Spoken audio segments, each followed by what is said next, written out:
My name is Olivia Carter. I'm 24 years old, and 8 months before the night I'm about to tell you about, I won the Pacific Northwest Architecture Student Award for a sustainable housing design that 3 separate firms called the most innovative graduate submission they'd seen in a decade. I'm telling you that because I need you to understand what I was before I tell you what my parents decided I was worth. The night I found out started with rain. Seattle rain. Not the dramatic kind, not the kind that announces itself with thunder and makes the moment feel significant. The quiet kind.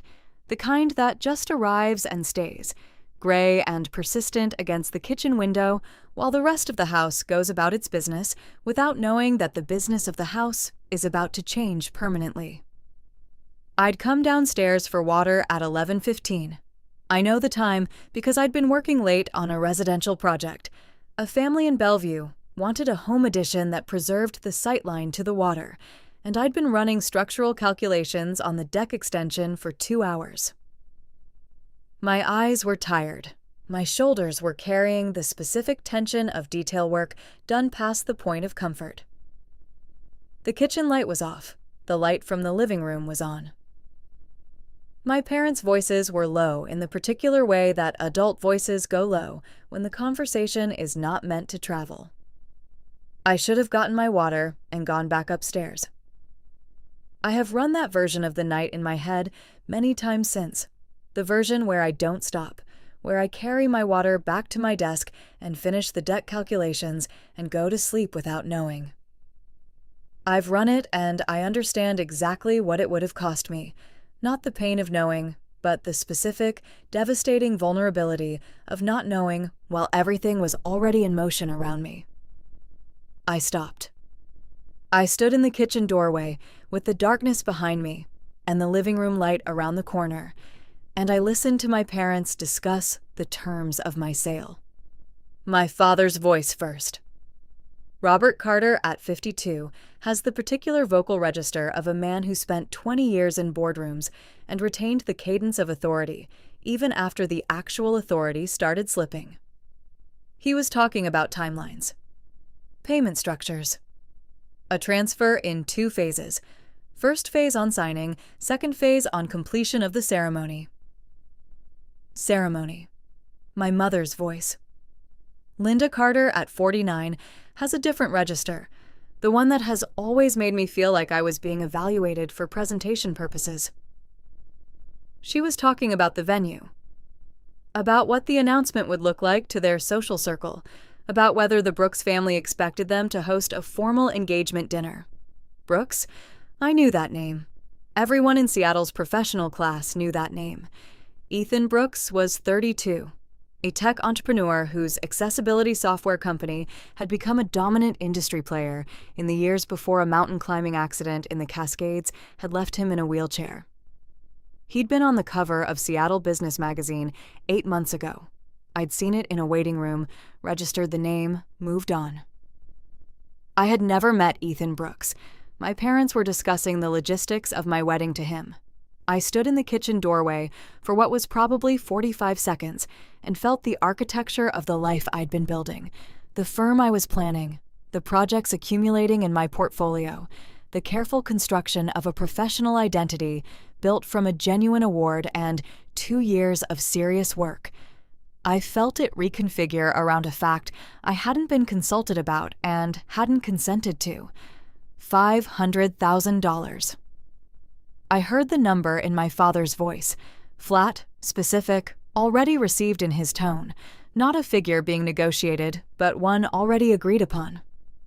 Already banked in whatever account still had his name on it. I went back upstairs without the water. I sat on my bed. I looked at the deck extension calculations on my laptop screen without seeing them. The rain continued outside, quiet and persistent. If you've ever stood in a dark room and heard yourself discussed as a line item, drop a comment. Because what I felt in that kitchen doorway wasn't just hurt. It was the specific, structural reconfiguration of understanding exactly how you have been categorized by the people who were supposed to be incapable of categorizing you. I want to tell you about my father's company, because without that context, the $500,000 doesn't make complete sense. Robert Carter built Carter Commercial Development in the late 1990s on a combination of genuine business instinct and the particular confidence of a man who had never been seriously wrong about anything yet. For 12 years it worked. Small commercial developments, a few residential projects, the steady accumulation of a portfolio that supported a Bellevue house with a water view and private school tuitions and the social life my mother considered the minimum acceptable standard. Then the instinct started outrunning the capital. Then the confidence started substituting for analysis. Then the 2015 commercial real estate correction hit a portfolio that was leveraged 3 positions past where the math supported.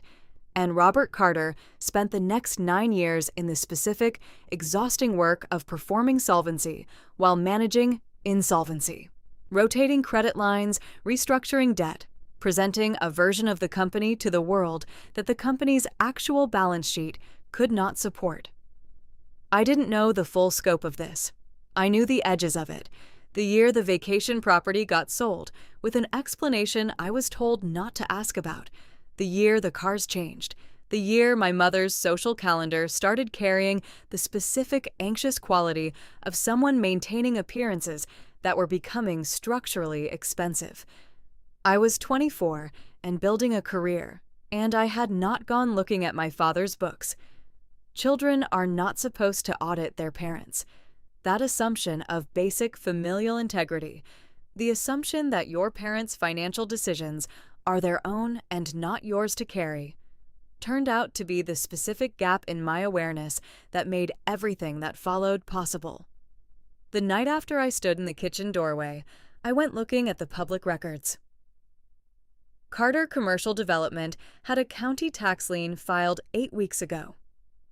The Bellevue house, the house with the water view, the house I'd grown up in, had a notice of default on its primary mortgage recorded 6 weeks ago. The company had 2 pending civil judgments from contractors who hadn't been paid. My father wasn't weeks away from bankruptcy, he was days away from it, and someone had offered him $500,000, and the price was me. I didn't confront them that night. I want to be precise about why, because the decision not to confront them immediately was not passivity, and it was not fear. It was the first application of the thing that would eventually dismantle everything they'd constructed. The architectural instinct that tells you the most important thing about a building under stress is not the crack you can see, but the load-bearing structure you can't. I needed to understand the full structure before I moved. I went to work the next morning. I sat at my drafting table at the small firm where I was building my portfolio. Hours toward the license I needed, and I ran the clean, absorbing calculations of structural load and material tolerance, and I let the professional part of my brain do what it was trained to do, while the other part, the part that had been standing in a dark kitchen 12 hours ago, ran a different kind of calculation. What did my parents actually know about the Brooks family's intentions? What did the Brooks family actually want from this arrangement? What was $500,000 meant to accomplish on the other side of the transaction? These were architectural questions. They were questions about load and purpose and the relationship between what a structure appears to be and what it's actually designed to do. I was good at those questions. My professors had said so. The Pacific Northwest Architecture Student Award Committee had said so. I was about to find out whether I was good enough at them for this. My mother told me over dinner 4 days later. She framed it the way she framed all institutional announcements, as something already decided that I was being graciously included in. She talked about the Brooks family's reputation. She talked about financial security. She talked about Ethan's company and his charitable work and the estate in Medina and the way this kind of connection opened doors for a young woman building a professional career. She did not mention the $500,000. She did not mention the tax lien or the default notice or the civil judgments. She did not say, We have sold the next chapter of your life to cover the cost of a company that your father ran into the ground, and we made this decision without consulting you because we determined that consulting you was a variable we couldn't afford. She said, "This is a wonderful opportunity, Olivia. The Brooks family is exceptional. Ethan is a remarkable young man." I looked at my mother across the dinner table. Linda Carter in her specific, composed presentation, the hair, the posture, the particular deployment of warmth that had always felt like a weather system rather than an emotion. I looked at her and I thought about the way an architect looks at a facade, not for what it shows, but for what it's covering. "When do I meet him?" I said. She smiled, the smile of a woman whose variable had just cooperated. "Next Saturday," she said. "The Brooks family is hosting a dinner." The dinner was at the Medina estate, which sat above the water on a property that communicated its value through restraint rather than display. Understated landscaping, clean architectural lines, the specific aesthetic of serious money that has nothing to prove. I cataloged it automatically, the way architects catalog spaces, noting proportions and material choices and the relationship between structure and site. Ethan Brooks was already at the table when we arrived. He was in his wheelchair at the head of the setting, in a dark jacket with the particular composed stillness of someone who has learned to let rooms come to them rather than moving through rooms to establish presence. He was, and I'm noting this as a factual observation, not a narrative convenience, not what I had assembled from the business magazine cover and my parents' framing. He looked like someone who had been through something real and had not performed recovery from it. He looked at me when I walked in with the specific, direct attention of someone who is also doing an assessment. His parents were cordial in the precise, managed way of people conducting a transaction they'd decided to present as a social occasion. His grandfather, a man of about 78, sharp-eyed, who was introduced as Franklin Brooks, and who shook my hand with the particular deliberate quality of someone filing information, said almost nothing during the introductions. He looked at me, though. The way Gerald Foss had looked at Rachel, if you've been following along, the look of a man who has already done his analysis and is now observing whether the subject of it is what the analysis suggested. I didn't know what Franklin Brooks had been doing for the past several months. I didn't know what he'd been watching. I didn't know that the dinner I was sitting down to was not a negotiation, but a confirmation, that the trap had already been built, that my parents had already walked into it, and that I was the variable the entire structure had been designed to protect. I know it now. Ethan poured water into my glass without being asked, the way someone does when they've decided to treat you as a person rather than a circumstance. He said quietly while our parents talked across the table, "I didn't ask for this either." 4 words. Direct, without decoration, in the tone of someone who has decided that honesty is the only remaining option. I looked at him. "Neither did I," I said. The rain moved across the water outside the estate windows. Our parents smiled for each other across the table. And somewhere in the foundation of the arrangement, they believed they had built around us. The first structural crack appeared, not the kind you can see, but the kind that tells an architect that the load has been miscalculated and the building was never going to hold the way the blueprints claimed. I picked up my water glass. I started counting. The architecture of a lie is not so different from the architecture of a building. Both require a foundation. Both require load-bearing elements that the surface presentation depends on, but doesn't advertise. Both have the specific vulnerability of any constructed thing, the place where the materials meet, where the joints are, where the stress accumulates invisibly until it doesn't. I had spent 2 years learning to find those places in buildings. I was about to spend the next several months learning to find them in people. The Brooks estate in Medina had a guest wing that Ethan had offered without ceremony 3 weeks after the dinner, when it became clear that my parents' timeline, move her in, complete the ceremony, receive the second payment, was operating on a schedule that had nothing to do with two human beings and everything to do with a debt restructuring plan. He'd said it the way he said most things, directly, without performance, with the specific economy of someone who has learned that words are more useful when they carry only what they mean.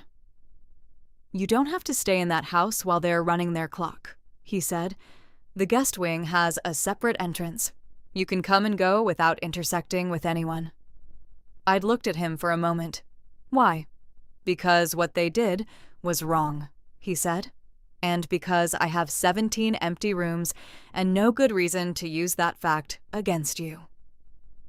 I moved in on a Tuesday with the same 2 suitcases I'd packed through college, and the specific, organized efficiency of a person who has decided that the material inventory of their life should be portable until they understand what they're building toward. The guest wing was on the east side of the house, separated from the main residence by a corridor and a heavy door that locked from both sides. It had a drafting table. I found out later that Ethan had it brought in the week before I arrived, after asking his housekeeper what an architect would need to work from home. That detail sat in my chest in a place I didn't examine immediately. I filed it and moved on because I'd learned by then to be careful about what I assigned meaning to before I had enough data to support the assignment. I set up my laptop, I unpacked my drawing tools, I pinned the Bellevue deck extension to the drafting table, and I went back to the calculations I'd abandoned the night I stood in the kitchen doorway. And for 3 days, I worked and I did not investigate, and I let myself be a person with a project instead of a person with a problem. On the 4th day, I found the files. I want to be precise about how it happened, because it wasn't dramatic and it wasn't intentional, and it is exactly the kind of thing that gets dismissed as coincidence when it is actually the specific result of a prepared mind encountering available information at the right moment. Ethan's study was at the end of the main corridor, past the door that separated the guest wing from the house. I had not been in it. I had not been in any room of the main residence except the kitchen and the common sitting room where we occasionally ate dinner with the specific, careful neutrality of 2 people who have been placed in proximity by other people's decisions and are figuring out what to do with that. On the 4th day, I went looking for a stapler. The housekeeper, a woman named Dolores, who communicated primarily in efficient gestures and had apparently decided I was acceptable, which I understood was a meaningful endorsement, pointed me toward the study when I asked. The study door was open. Ethan was not in it. I found the stapler on the desk. I found it in approximately 4 seconds. I had the stapler in my hand and was turning to leave when the folder caught my eye. Not because it was hidden or flagged or presented in any way designed to draw attention, but because it was labeled in a way that my professional brain processed before my social brain could decide whether to look. Brooks Foundation, Carter Transfer Documentation, Legal Hold Carter. My name. In a legal hold folder. In a study I had not been invited into. I stood with the stapler in my hand for a moment that was probably 10 seconds and felt the specific, particular sensation of a person who has been moving carefully through an unfamiliar building and has just identified a load-bearing wall they didn't know was there. I put the stapler down. I picked up the folder. If you've ever found something that recontextualized everything you thought you understood about your own situation, not gradually, not over time, but in the specific, sudden way that a single document can reorganize a year of assumptions, drop a comment. Because the next 4 minutes in that study were that kind of 4 minutes. The Brooks Foundation had been established 7 years ago in memory of Catherine Brooks, Ethan's mother, who had died of complications following a spinal injury that had left her in a wheelchair for the last 11 years of her life. The Foundation's stated purpose was the funding of accessibility technology research and direct financial support for families of children with mobility impairments, a mission that had, according to the documents in the first section of the folder, distributed approximately $2.3 million to qualifying recipients over 6 years. The foundation's operating capital came from a combination of Brooks family contributions and a dedicated endowment managed by Franklin Brooks as trustee.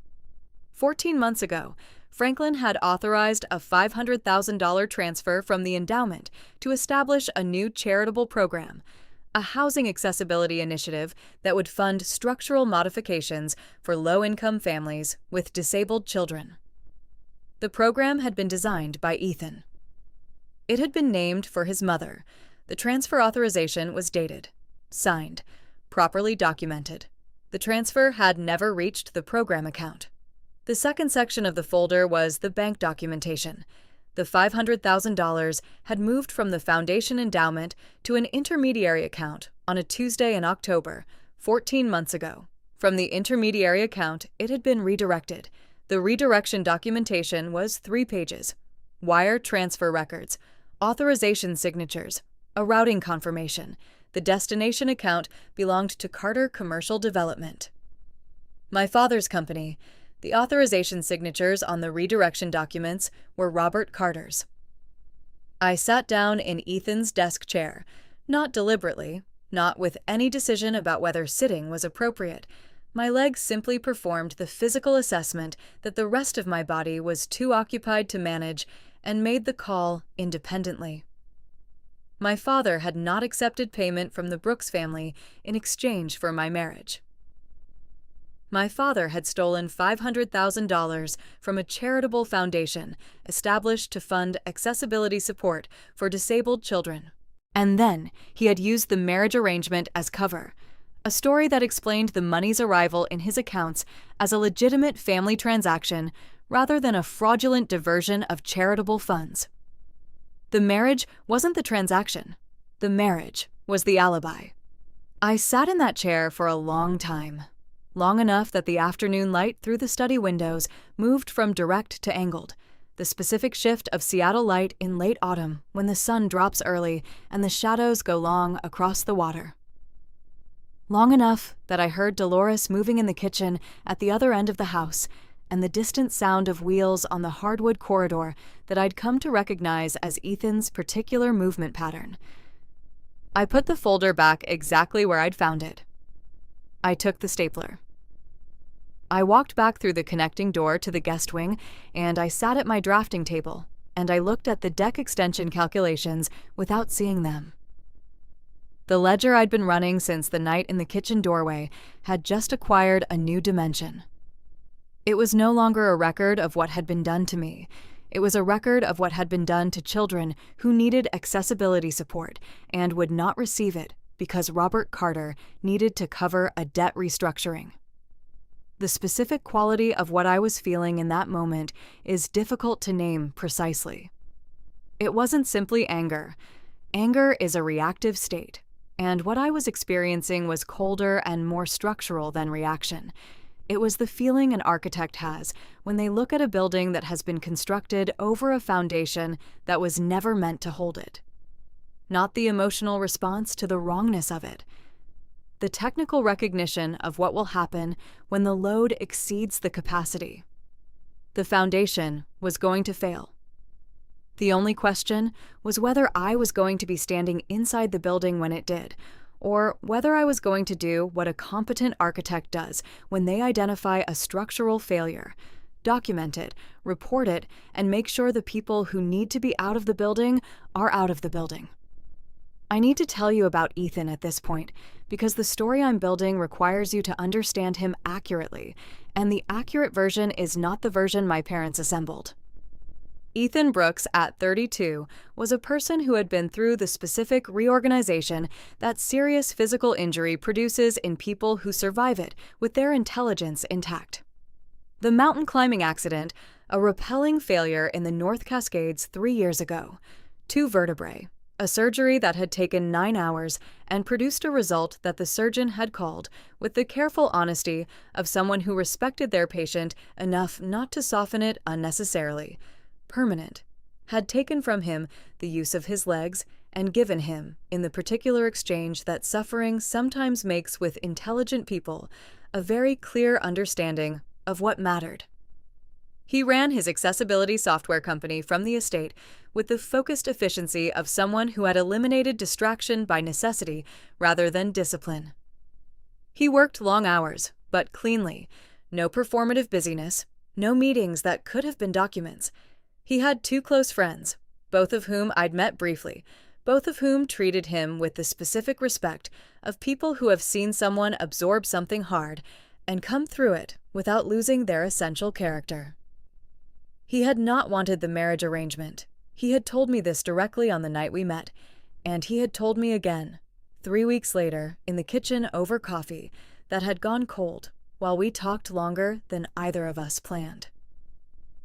"My grandfather thought it would help me," he said, with a tone that carried the complicated, affectionate frustration of a person navigating a well-intentioned elder. He thought I think the word he used was anchoring, after the accident. "And the Carter family connection specifically?" I asked. I kept my voice even. I was testing the edges of what he knew. He looked at me steadily. "My grandfather makes decisions with information I'm not always given access to. I've learned to operate on the assumption that he knows more than he's told me, and that his reasons are usually better than his explanations of them." He paused. "I'm sorry it was you who had to be part of one of his decisions." I thought about the legal hold folder in his study. I thought about Carter transfer documentation. I thought about the question of what Franklin Brooks had known and when, and the possibility, which was assembling itself in my head with the specific, unavoidable momentum of a load calculation that keeps returning the same result: that the marriage arrangement had not been Franklin Brooks doing something to his grandson and to me. It had been Franklin Brooks doing something to my father. The gala was not something I knew about yet. That came later. But the architecture of it was already present in what I was beginning to understand. The foundation, the load-bearing elements, the surface presentation that concealed the actual structural purpose. Franklin Brooks had not paid Robert Carter. Franklin Brooks had laid a trap. And he had laid it 14 months ago, with the patience of a man who understood that the most important structures are the ones built slowly, out of sight, while the person they're designed for continues to believe they're operating in open air. I found Ethan in the sitting room that evening. He was reading, the specific focused quiet of someone for whom reading is not a leisure activity, but a functional one. He looked up when I came in, without the surprise of someone who expected to be alone. He'd heard my door, I thought, the way people who spend a lot of time in a space learn its acoustic patterns. I sat down across from him. I thought for a moment about the 17 ways to begin what I was about to begin. Then I did the thing I'd learned to do with structural problems. I started at the foundation. "I found the legal hold folder in your study," I said. "I went in for a stapler. I should have left when I found it. I didn't." He looked at me for a moment. Something in his face settled rather than tensed. The specific physical movement of a person for whom the expected event has arrived. "How much did you read?" he said. "The transfer documentation, the redirection records, the Carter authorization signatures." He set his book down. He looked at the window, at the dark water outside, at the specific nothing that people look at when they're organizing what they're about to say. "My grandfather has known about the redirection for 11 months, he said. "He's been building the documentation case with the Foundation's legal team since he discovered it. He told me 6 months ago." He paused. He didn't tell me about the marriage arrangement as part of the response. That I found out separately. I looked at him steadily. "Is the gala part of it?" He turned from the window. "What gala?" "I don't know yet," I said. "But your grandfather is building something. I've been around enough construction to know what the framing stage looks like." Ethan was quiet for a moment. Then, with the particular directness that I had come to understand, was simply how he communicated when he decided to communicate fully. If he's building something, he builds it right. He built this company's legal structure. He built the foundation's endowment protections. He doesn't construct things that fail. I thought about my father signing wire transfer redirections. I thought about the tax lien and the default notice and the civil judgments. I thought about the specific, confident carelessness of a man who had spent 9 years performing solvency and had come to believe that performance was the same as substance. My father had redirected money from a charity for disabled children and had used his daughter as the cover story.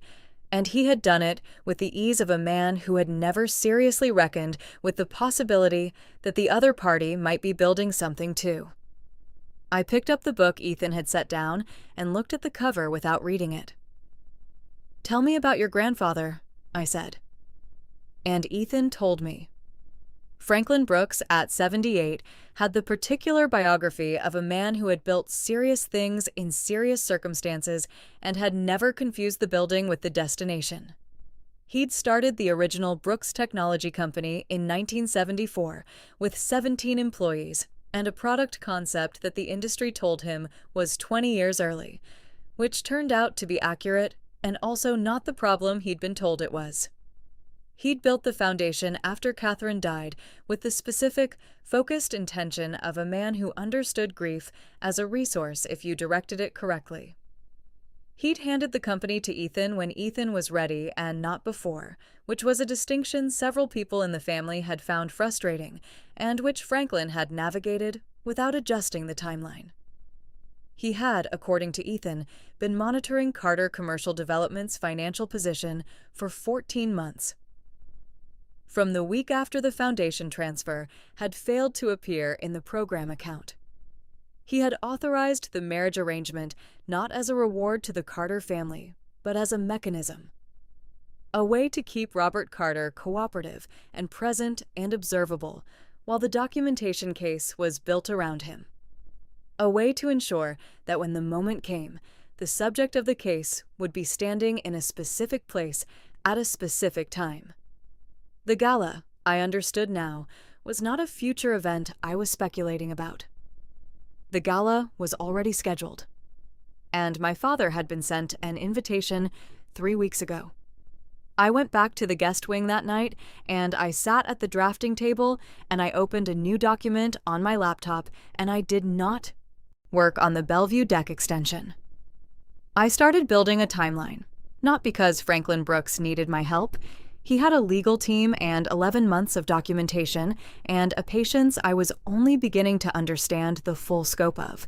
But because I was an architect and architects do not watch other people's structures go up without understanding the load-bearing logic, I needed to understand what had been built.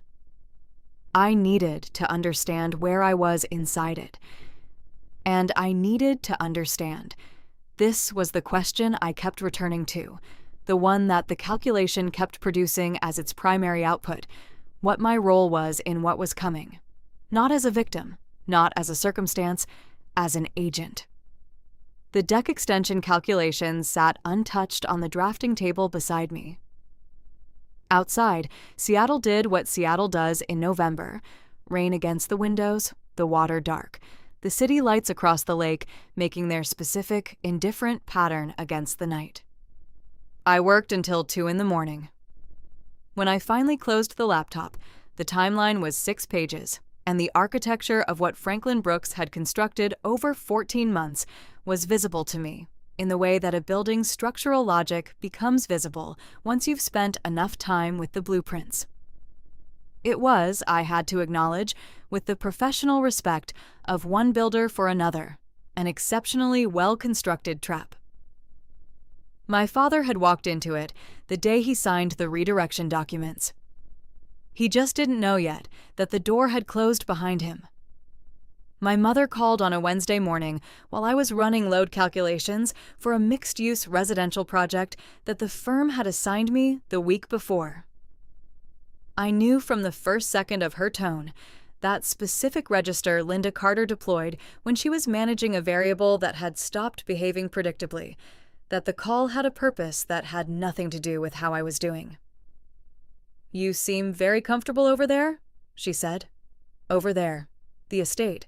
the place she had delivered me to like a completed transaction and expected to stop thinking about. "I'm working," I said.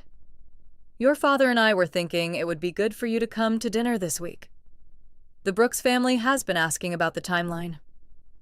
A pause calibrated to feel casual. "Franklin Brooks specifically asked whether you'd settled in." I set down my pencil. "Franklin asked about me? He seems very interested in how you're adjusting." Her voice carried the particular approval of a woman who has interpreted an old man's interest in her daughter as social validation rather than what it actually was. "He's clearly taken a liking to you." I thought about the 14-month documentation case. I thought about the gala invitation sitting in my father's unopened mail. I thought about the specific patience of a man who builds traps with the care of someone who understands that a trap only works if the subject walks into it willingly. "I'll come Thursday," I said. "Wonderful." The warmth in her voice was the warmth of a transaction proceeding on schedule. Wear something nice. First impressions with families like this matter beyond the first meeting. I hung up and looked at my load calculations and thought about what Franklin Brooks was actually communicating through my mother and what he expected me to understand from it, and whether his assessment of me was accurate enough that he decided I was ready to be included in something larger than the guest wing and the timeline. I thought it probably was.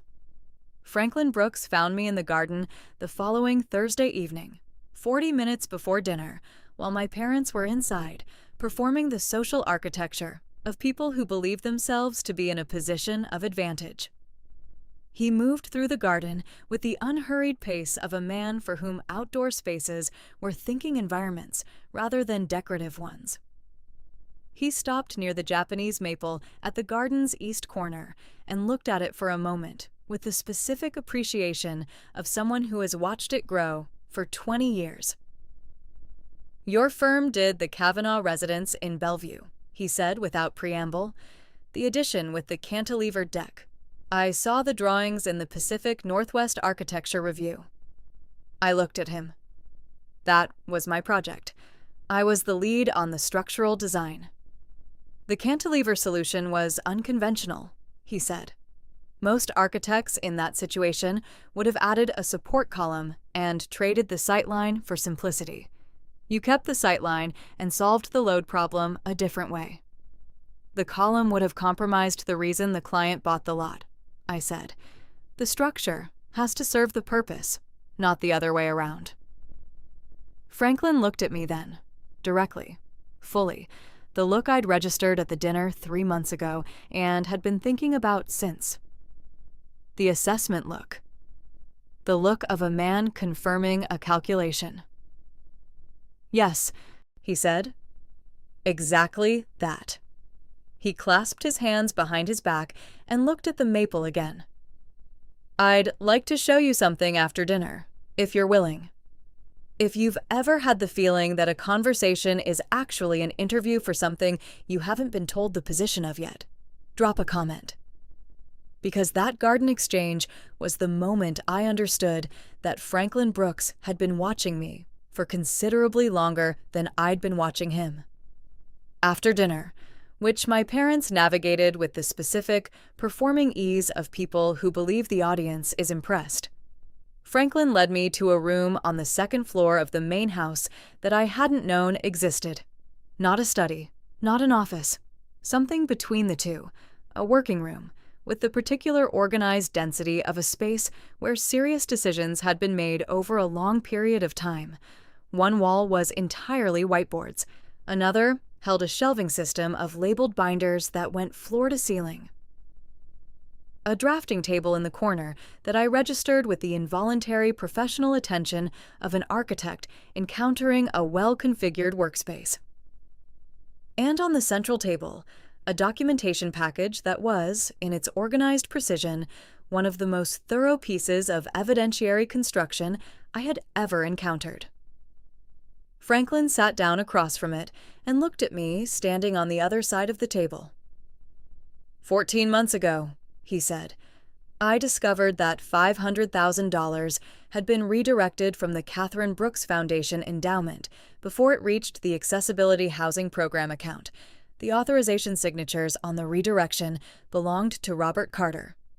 He said my father's name without inflection, not unkindly, but with the specific neutrality of someone who has processed the emotional content of a fact a long time ago and is now operating in the analytical register. Within 72 hours of that discovery, I engaged the Foundation's legal team to begin documentation. He opened the package to its first tabbed section: bank records, wire transfers. The redirection chain I'd read in the study 3 weeks ago now expanded with 11 additional months of supporting documentation layered behind it. The question I needed to answer, Franklin continued, was not whether the redirection happened. The bank records established that immediately. The question was what structure Robert Carter had used to make it appear legitimate, and whether that structure could be made visible in a context that would produce accountability rather than denial. He turned to the second tabbed section: corporate filings, Carter Commercial Development's financial records, the tax liens, the default notices, the restructured debt positions, organized into a timeline that showed, with the clean logic of a well-built argument, the specific financial desperation that had produced the decision to redirect charitable funds. He needed the money to prevent a bankruptcy that would have been publicly humiliating, Franklin said. He'd spent 9 years managing the appearance of solvency. The redirection was not impulsive. It was planned. He identified the foundation transfer as an opportunity, and he constructed a mechanism to intercept it. I was looking at the documentation with the focused attention I brought to complex structural problems. The marriage arrangement, I said. That was his mechanism. He approached my family 6 weeks after the redirection, Franklin said. He proposed the arrangement as a business alliance, a connection between the Carter professional network and the Brooks family. He framed it as a social transaction. A pause. What he was actually doing was constructing an explanation for why $500,000 had moved from a Brooks-affiliated fund into a Carter-affiliated account. If the marriage proceeded, the money could be described as a settlement payment, a family arrangement, not a theft. I looked at him. And you accepted the arrangement. I accepted the arrangement, Franklin said, because accepting it kept Robert Carter cooperative, present, and observable while my legal team completed the documentation case. A man who believes his cover story is working does not run. A man who believes he has successfully redirected a transaction does not hide the records. He turned to the third tabbed section: emails. 14 months of correspondence between my father and an intermediary, a financial consultant named Davies who had managed the redirection mechanics and who had, apparently, kept copies of everything with the specific self-protective instinct of someone who understands that when arrangements go wrong, the person with the copies is the person with the options. Davies had provided those copies to Franklin's legal team 8 months ago in exchange for a cooperation agreement. Your father has no idea Davies has spoken to us, Franklin said. He has no idea the documentation exists in this form. He is currently operating on the assumption that the redirection is buried. The marriage arrangement provides adequate cover, and the gala next month is a social occasion to which he has been graciously invited by a family that respects him. I looked at the documentation package, the organized, methodical, 14-month construction of an irrefutable case, and I thought about my father signing redirection documents with the confident carelessness of a man who had never been seriously wrong about anything yet, and had confused that record with permanent immunity. The gala, I said. Franklin looked at me steadily. The Foundation's annual charity event. 400 guests. The Accessibility Housing Program is being formally announced, the program that the redirected funds were meant to establish. He paused. I have prepared a presentation. Robert and Linda have been invited as guests of honor in recognition of their family's contribution to the Brooks-Carter Alliance. Another pause. This one carrying the specific weight of a man who has chosen his final words for a sentence very carefully. The presentation will be somewhat different from what they're expecting. I want to tell you what I felt standing in that room, because the honest account is not the simple one. I felt the specific, complicated relief of a person who has been carrying the weight of an unanswered question for months and has just been shown that the question was always going to be answered, that the mechanism for answering it was already in motion before I knew there was a question. I felt the structural satisfaction of seeing a well-built case, the same satisfaction I felt when a load calculation resolved cleanly and the numbers confirmed what the design intuition had suggested. And underneath both of those things, quieter and more complicated and not entirely resolved, the specific grief of a daughter who was standing in a room looking at documented proof that her father had stolen from disabled children and used her as the alibi, and who understood that the man she'd grown up calling Dad was a particular kind of person she hadn't been equipped to see clearly until a retired attorney's folder in a study had forced the seeing. I did not perform anything in that room. Franklin Brooks was not a person who required performance. "What do you need from me?" I said. He looked at me with the expression I would later understand was the one he'd been waiting to see. Not grief, not rage, not the collapse of a person overwhelmed by the scope of what they'd learned. The steady, grounded expression of someone who has absorbed something hard and is asking the functional question. "Nothing," he said. "You don't need to do anything you don't choose to do. The case is complete without your participation." He paused. "But I wanted you to know the full structure before the gala. You deserve to understand what you were made a part of, and you deserve to decide for yourself how you want to stand in relation to it when it becomes public." I looked at the whiteboards on the wall, blank, waiting, the specific potential of a surface that hasn't been written on yet. "Can I see the presentation?" I said. Franklin opened a laptop on the table and turned it toward me. The weeks between that Thursday and the gala had a particular quality I've thought about since, the quality of a structure in the final phase of construction, when the major work is done, and what remains is the finishing, the checking, the systematic verification that every element will perform as designed when the load is applied. I went back to my drafting table and my projects. I worked on the mixed-use residential proposal with the focused attention of someone who understands that the best thing to do while a system runs is to let it run and tend to the things that are yours to tend. Ethan and I talked most evenings now. The specific easy rhythm of two people who have established that honesty is the operating principle and have stopped managing the conversation carefully as a result. He knew everything I knew. He'd known more of it longer. We didn't talk about the gala constantly. We talked about his company's new accessibility interface, about my residential proposal, about a book he was reading on structural engineering history that he thought I'd find useful, and I did. We talked about his mother, once, late on a Thursday, when the rain was doing the persistent Seattle thing against the windows. He talked about her the way people talk about someone whose absence has been metabolized into something that still hurts but no longer destabilizes, with the clear-eyed affection of a person who has done the grief work honestly.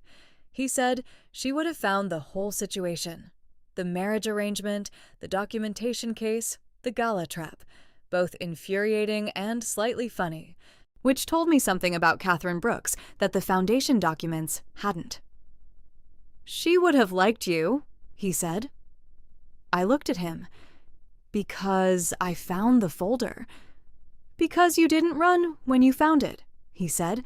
"She believed in people who stayed with hard information." I thought about my grandfather's letter. I thought about Rachel and her yellow legal pad. I thought about the particular quality of people who build things that are meant to outlast the moment of their construction. "Your grandfather built the case for her?" I said. "The housing program. All of it." "He's been building things for her since she died," Ethan said. the foundation, the endowment, this. He looked at the window. He doesn't stop building. I think it's how he stays in conversation with her. The rain moved across the glass. I sat with that for a moment without filling the space it left. My parents arrived at the gala in the specific presentation mode they reserved for occasions they considered important to their social positioning.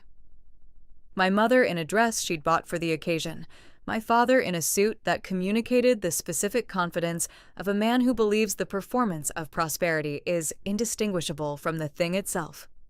They found me near the entrance, and my mother assessed my appearance with the automatic efficiency of a woman for whom other people's presentation is a data point about her own. "You look lovely," she said, in the tone that meant acceptable. My father shook hands with two people he recognized from the business pages and smiled the smile of a man at an event where he believes himself to be among peers. I watched them move through the room, and I felt the specific, exhausted clarity of a person who has been seeing something for a long time and has finally stopped arguing with what they see. They were performing. They had always been performing. The performance was the only mode they had, the only way they knew how to be in a room, in a family, in a relationship with a daughter they had priced and packaged and delivered to a Medina estate, without asking her whether she had a different destination in mind. I had a different destination in mind. I had always had a different destination in mind. The Pacific Northwest Architecture Student Award and the cantilevered deck and the mixed-use residential proposal and the firm I was going to open were all evidence of a destination that had nothing to do with being a Carter or a Brooks or a financial transaction in anyone's restructuring plan. The room filled around us. 400 people, the specific warm noise of a large charity event in full operation, a string quartet in the corner. The foundation's work displayed on panels along the walls. Photographs of families, accessibility modifications, children in wheelchairs in homes that had been rebuilt around their needs.